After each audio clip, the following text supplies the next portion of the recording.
Hello, and welcome back to the Astrology Podcast, where we weave the transits of the week into the rhythm of the lunar phases. I'm your host, Sarah Posh, and this week brings us to the final phase of the Gemini lunar cycle that started at the Gemini new moon on May 26th.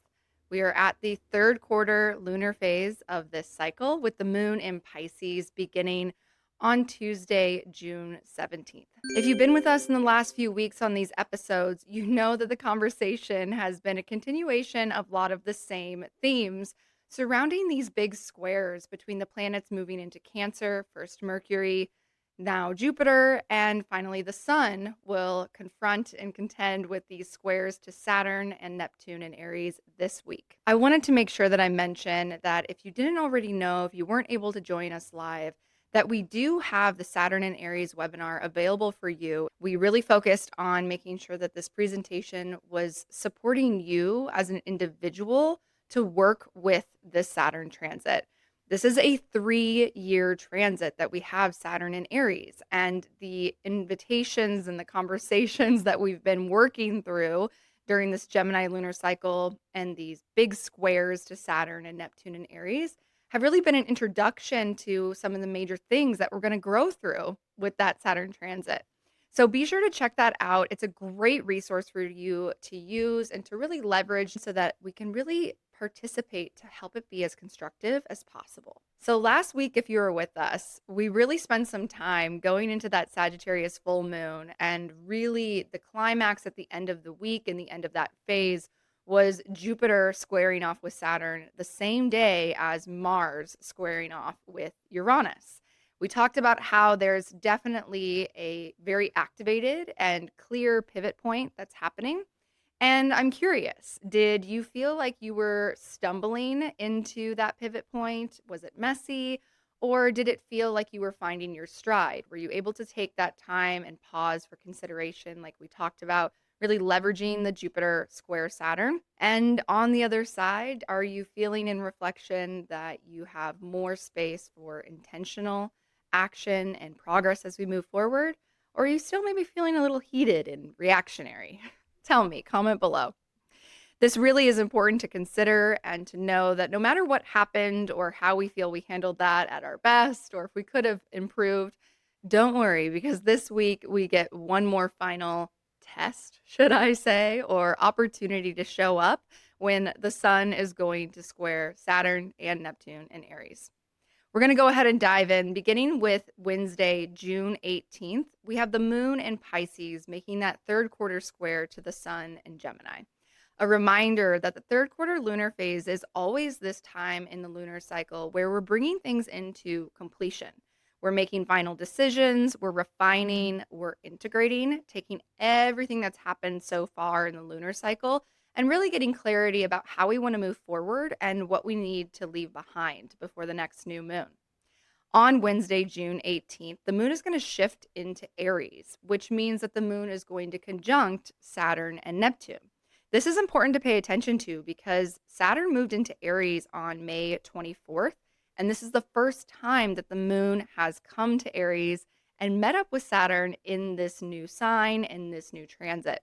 So I think this is a great time to really pay attention to the things that we're feeling, the conversations that we're having, and some of the things that the moon is revealing to us about the things that this Saturn and Aries transit wants us to know so that we can grow before we go forward. I also think that it's really helpful that the moon is going to be with Saturn and Neptune in Aries, ruling Jupiter the same day that Jupiter is coming into that exact square with Neptune. Jupiter is squaring Neptune on Wednesday evening at 8:15 p.m. Pacific Standard Time. And sometimes when we think about Jupiter and Neptune in hard aspect, it can be like we are getting a little bit too ahead of ourselves. Where normally when we experience a Jupiter square Neptune or Jupiter even opposite Neptune, we need to really caution ourselves to consider if it feels too good to be true. In these kinds of aspects, a lot of times it is. It can be like a bubble that pops. It's a disillusionment or a fantasy of this opportunity just out of reach. And so Normally, that would be what we would say or what I would be thinking about when I'm going through that transit. However, this is different because Saturn is right there and the moon is in Aries with Saturn and Neptune.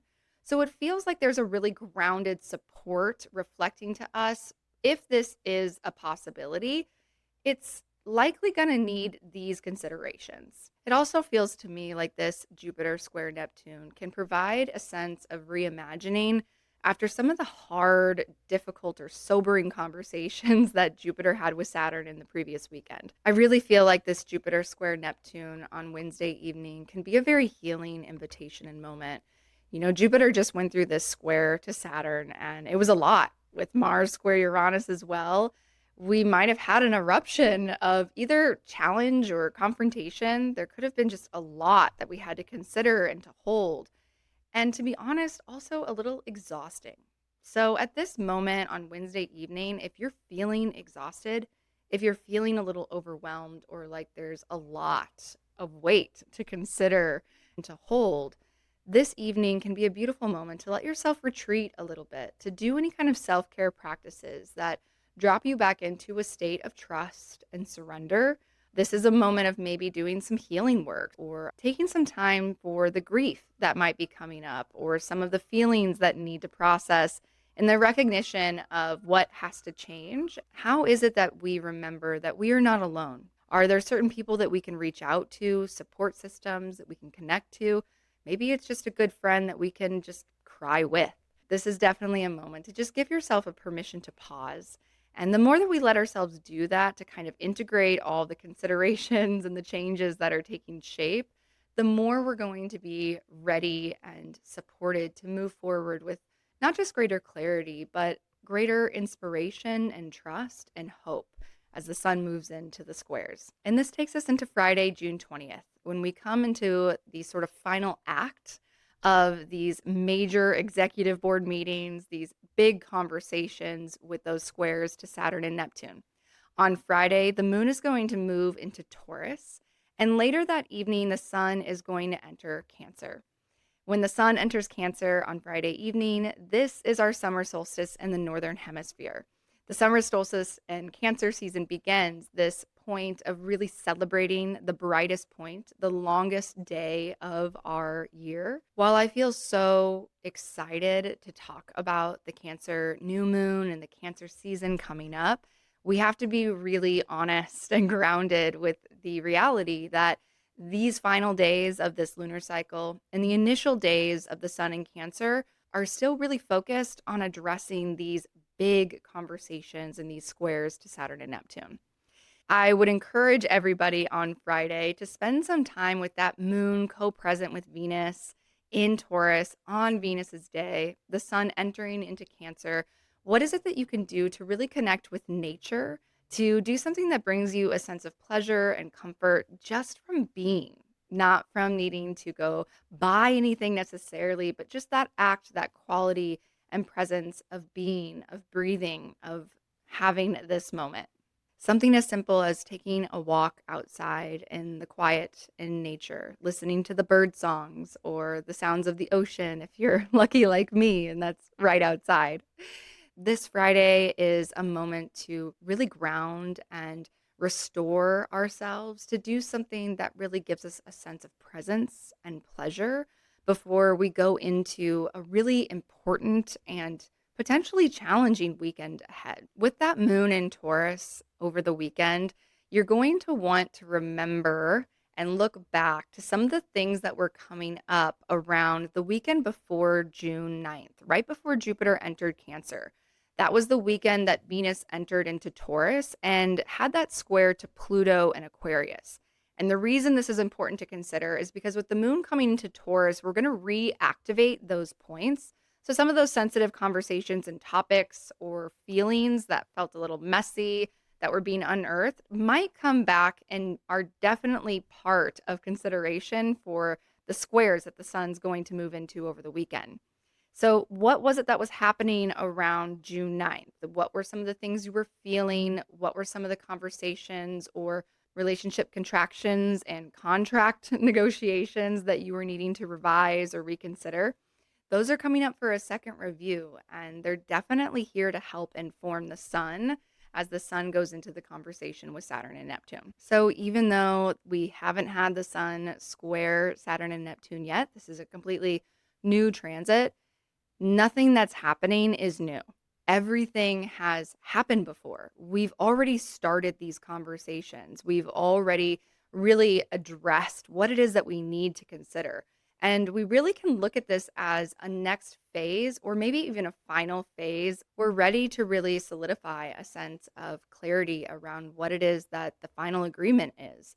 What is the final choice or decisions that we're making around what it is that we need to change and how we're going to work together to start building these changes into reality. Which brings us to Sunday, June 22nd. There's two major transits happening on Sunday.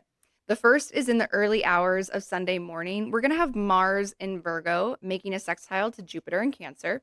And then later in that morning, the sun in Cancer is going to square Saturn in Aries. And so I want to break these down separately and then talk about them a little bit more holistically since they are happening together. Let's start with Mars in Virgo, sextile Jupiter in Cancer. So something here that's really important to know is that because we just had that Mars retrograde in end of 2024, early 2025, Mars has not aspected Jupiter since the conjunction that was made back in August of 2024. That means that the conjunction, the beginning of this Mars Jupiter cycle, which Mars Jupiter are all about, let's go. Let's like move towards what it is that we want to grow into. Well, I want to make these changes, say yes to these opportunities. But the reality is, we've probably felt really stuck. Even if there was something really exciting that we were ready to start back in August 2024, if you really look back, it's probably not until this point that we start to actually feel like we're unstuck. We're starting to actually maybe move forward. And the movement that this sextile between Mars and Jupiter is inviting us into isn't a fast sprint. This is more of a slow and steady progress forward. That conversation between Mars and Jupiter, if it was in Gemini and Leo, they'd be like, let's get the Maserati and drive as fast as we can just because it's fun. I want to see how far I can get. But the conversation in Virgo and Cancer, it's not the same conversation between these planets. It's like making sure that everybody's seatbelt is fastened before we move forward, or making sure that you invest in a vehicle that actually has enough seats and storage room to carry everything that we need as we move forward. So this sextile is like, yes, we're finally feeling unstuck. We're finally feeling like there's clear action steps that are moving us forward. And we're doing so in a way that has discernment and appreciation and consideration for all the things that we need to make sure that we're going to get there with efficiency and consistency, a steadiness over time, even if it's not as fast as the version of us in August 2024 would have hoped. We can appreciate that. Any movement forward at this point feels good. So now I just want to take a moment and talk to you about the Sun square Saturn on its own. For me, I'm always thinking about transits between planets as relational, which means that when I'm taking into consideration the Sun square Saturn and what that means, I'm thinking about that in the context of the larger cycle between the Sun and Saturn. So I want you to think back to March 12th. What was happening around March 12th, 2025 for you? And the reason I bring this date up is because this is the moment that the Sun and Saturn came into their conjunction, which means they began or started a new phase, a new Sun-Saturn cycle of growth. And that informs us that this square between the Sun and Saturn is what we call a waxing square. This is the moment in a cycle between planets where something is brought out into form. There's an externalization of effort or a pressure that is requiring us to take maybe what has been an intention and really put it into a new action. The Sun square Saturn is always a challenging aspect. It can often feel like a heavy weight, or even feelings of depression and melancholy can come up when the Sun and Saturn come into a square. This can manifest as feeling an overwhelming sense of self-doubt, or maybe feeling overwhelmed and exhausted by a sense of responsibility and duty, where we're really acknowledging and confronting our own sense of limitations. Whenever the Sun and Saturn come into an aspect together, the question is always, what is the perceived limitation? And is it something that we need to question and really challenge ourselves to overcome in order to create a new boundary of what we're capable of? Or is it something that we need to acknowledge a limitation and say, this is too much and I've been holding too much. I actually need to put something down or assert a better boundary for myself. If we tie in the themes of what's been coming up with the Jupiter square Saturn Neptune into this transit, we can consider how Jupiter brings more of a collective we voice to the conversation. What do we all have responsibility to help each other and the group move forward? And the Sun is the self. We move from the voice of we to the voice of I. And I really feel like there could be this sobering moment of checking in with ourselves and asking ourselves, where am I being asked to really step up and take responsibility and ownership over my choices right now? Do I need to assert better boundaries and maybe have a difficult no that Saturn's helping me address? Or is it more of the imposter syndrome side of the Saturn square where we're questioning our capability to show up and to move forward? And Saturn is actually saying, you have to start trusting yourself more. There's a part of you that actually is capable. It is going to require you to show up differently, though. And that means on the inside, you also have to believe in yourself and think about yourself differently. So there could be these different ways that this is showing up, but the most constructive use of the Sun square Saturn is for you to really say, this is my decision. I am my responsibility. And I am going to show up and really give myself permission to do what's best for me. So on Sunday, don't be afraid to take this kind of reality check with yourself and to check in. Where are you at on this spectrum? Are you feeling more self-doubt and needing to really challenge yourself to take action that shows through action that you trust yourself, you trust your capability, and disarm any of that doubt and imposter syndrome? Or are you sitting on the other side of this square where you're saying, I really need to put something down.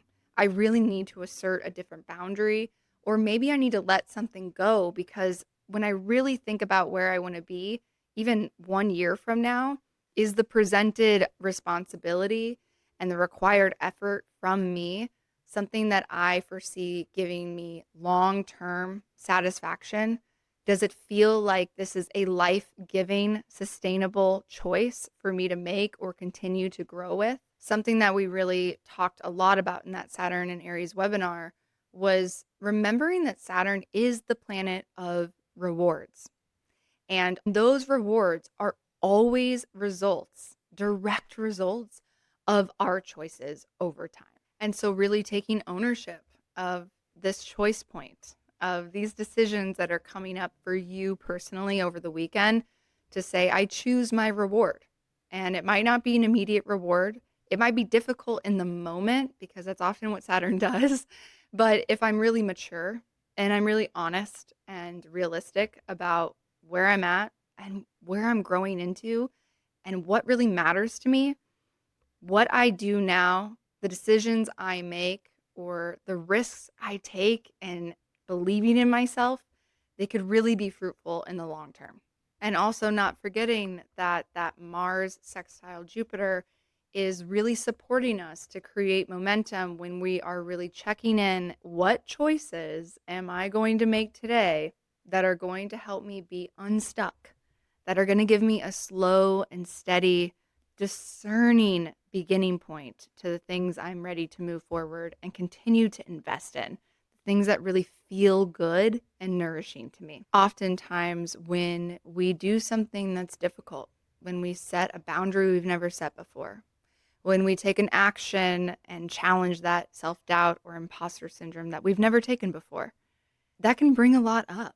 It can trigger a lot of insecurity around the unknown, around, oh no, now I don't know what's going to happen. I don't have control. And that's scary, right? Wherever you are, whatever's happening, I just want you to know you've got this. You can trust yourself. And if it's hard right now, just make sure whatever you choose, make sure it's worth it in the end for you. That takes us into the end of the week and the end of this lunar phase, where on later Sunday night, the moon is going to enter into Gemini. And then on Monday, June 23rd, there's two things happen that I think are actually really working together in this final balsamic phase of the Gemini lunar cycle. The first thing that's happening astrologically is that moon in Gemini is going to be void of course all the way until the moon enters Cancer on Tuesday evening. If you've never heard of moon void of course, let me tell you what it means. So, the moon is our connector in the sky. The moon is the fastest moving planet in the sky. And so, every time the moon moves through a sign, it's always making these connection points or aspects to all the planets throughout the zodiac.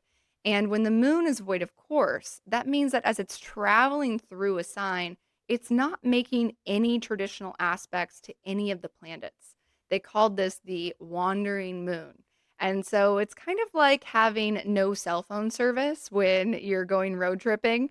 It's also when you're just putting your phone in do not disturb. That's kind of how I'm going to be thinking about this with the moon, void of course, in Gemini. And it's so astrology good, right? Because the moon is literally offline. And I really try to leverage that to say, okay, this isn't a time to really be productive and try to get a lot done. This is a moment to kind of step back, rest, reflect. There's so much that we can gain when we allow ourselves to leverage that moon void, of course. Kind of like when you take a road trip into Joshua Tree and you don't have any cell phone service and it's completely silent. You're completely cut off from the noise of the world and the hustle and the bustle. But there's so much that we can receive, so much clarity that can arrive, and so much integration that can happen. While this moon in Gemini in its balsamic phase is void of course, the sun is making that square to Neptune. When the sun and Neptune come into an aspect together, this is always an invitation, very similar to that void of course moon, to come into the regenerative waters and spaces of rest and reflection. If we hold in our awareness the reality of all of the big change that's happening, wherever we are in the world, we're all going through this threshold of what was and so much unknown of what will be. And there's been numerous consistent amplifications and considerations around these hard decision points, these confrontations and reality checks with Saturn around what we have to say no to, what we have to let go of, the amount of responsibility and energy and sacrifice it's going to take for the things that we say yes to. And so when the sun squares Neptune in this balsamic void of course moon phase on Monday evening, I really invite you to schedule and honor the need to rest, to give ourselves permission and so much self compassion, to have space for any feelings that need to come up and need to move through. This sun square Neptune is also a healing invitation into remembering and reconnecting to whatever it is that tethers us to a deeper sense of interconnection, to a greater sense of what it is that is happening for us, not just to us. And so I also want to just invite everybody during this time. What are the practices? Who are the people? What are the things that you do that ground you or connect you back into the spiritual backbone of faith and trust in what's happening? Even when there's no concrete, guaranteed future, what is it that holds you while you're holding yourself in so much unknown? On Tuesday, June 24th, we have the Sun and Jupiter coming into a conjunction at 3 degrees of Cancer. This signifies the new beginning of a new cycle for Jupiter. And this is such a sweet, auspicious astrological moment. Jupiter, the greater benefic, the planet of good bringing and opportunity and growth, is going through this infusion of solar energy and clarity and confidence before this Cancer new moon, before the year ahead of Jupiter's full transit in its sign of exaltation in Cancer. This is a moment to set your intentions for really how you want to work with Jupiter in Cancer for the next year. Jupiter is in its place of exaltation, the place where it can do extremely good for all of us. So one way to work with this is to think about, where does Cancer live in your chart? What house does Cancer live in? Are there any planets in Cancer in your natal chart that Jupiter is going to come into contact with? And you can set your intentions. You can declare what it is that you would love Jupiter to help you grow, to amplify, to expand during the next year, during this transit. When we think about Cancer and we think about the power of Jupiter in Cancer, we're thinking about the power of connection. We're thinking about the people and the relationships, the places that we feel most at home. If you imagine yourself 1 year from now, what is it that you want Jupiter to leave you with that allows you to feel this new foundation, an expanded sense of home, this expanded sense of feeling nourished and cared for, to also name and call in how you define success in the place where Cancer lives in your chart? And how can Jupiter help you reach a new embodied, in that Cancerian way, level of success in that place of your chart? This is such a sweet, sweet moment, such a kiss of Jupiter and the sun. There is this sweet invitation to quietly yet boldly claim, yes, this is what I'm ready to say yes to. Show me, Jupiter, how I need to change to expand my capacity to be a greater vessel and cup, to hold the water, the success, the opportunities, the growth, the blessings that you want to bring for me. I'm ready. And what a beautiful way to close out this Gemini lunar cycle that has brought so many new introductions and discoveries and ideas. There's been so much rearrangement and reconsideration that we've had to contend with and hold. And at the end of this Gemini lunar cycle, we have this final closing moment of clarity around what we're ready to say yes to in a bigger way, on a bigger scale, as we move into the Cancer new moon. In next week's episode, we officially begin the next lunar cycle with the Cancer new moon. This lunar cycle is really going to invite us to find ways to settle into all of the rearrangements before we reach this new turning point, where we're bringing all of these things, these changes and people together. And it feels like a cohesive, almost coalition of where we're beginning and who's going to begin with us in this collaboration to build forward together. And there's no lack of excitement in the Cancer lunar cycle. Uranus is going to enter into Gemini, and this could be shocking, it could be surprising, it can also be really exciting. So make sure to get subscribed to this channel so that you can be notified when these podcasts are released and stay up to date when all of these exciting things are happening and how we can work with them, because that's really what matters the most. And of course, if you're looking to understand how all of this that's happening impacts you and get specific guidance on your timing and the choices and changes that are here, you can use the link below to book a reading with me and we can dive into that together. I promise you, there is so much that this astrology wants to happen for you, and I'm here to help you work with it. And don't forget the Saturn and Aries, that 3-year transit we've got to work with. We've got that Saturn and Aries webinar that is linked below. Thank you all so much for being here with me on this final week. It's been a month. It's been a cycle. It's been a lot. But I'm so grateful to be here and to be here with you. And I look forward to being here with you next week. We're going to go into that Cancer new moon together. Thank you.